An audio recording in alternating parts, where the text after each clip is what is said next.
ባለፈው ምርጫ እስካሁን በኢትዮጵያ ታሪክ ከነበረው የተሻለ ምርጫ ለማድረግ ጥረት ተደርጓል። አሁን ደግሞ ምርጫ ቦርድ ዘመናዊ ቴክኖሎጂ ለመታጠቅ ሙከራ እያደረገ ነው። ራሱን እንደ ተቋም እያሳደገ ነው። ከአምናው የተሻለ ከባለፈው ምርጫ የተሻለ ምርጫ በሰባተኛው አገራዊ ምርጫ ይደረጋል ብዬ ተስፋ አደርጋለሁ። ምርጫን ግን እንደ ማጂክ ቡሌት መውሰድ ትክክል አይደለም። የሁሉ ችግር መፍቻ ምርጫ አይደለም። ውስብስብ ችግር ነው ያለብን። ውስብስብ መፍትሄ ነው የሚፈልገው። ለውስብስብ ችግር አቋራጭ የሆነ የቀለለ መፍትሄ የለም። በአንድ በኩል ሁሉ ነገር እንደሚፈታ ማሰብ ተገቢ አይደለም።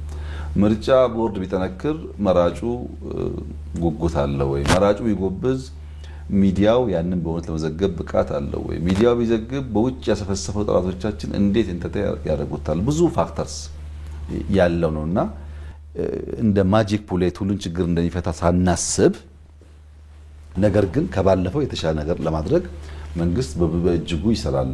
ምንም ጥርጥር የለውም። በእኛ በኩል የተሳካ ዲሞክራሲያዊ ምርጫ ለማድረግ ማክሲመም ጥረት እናደርጋለን።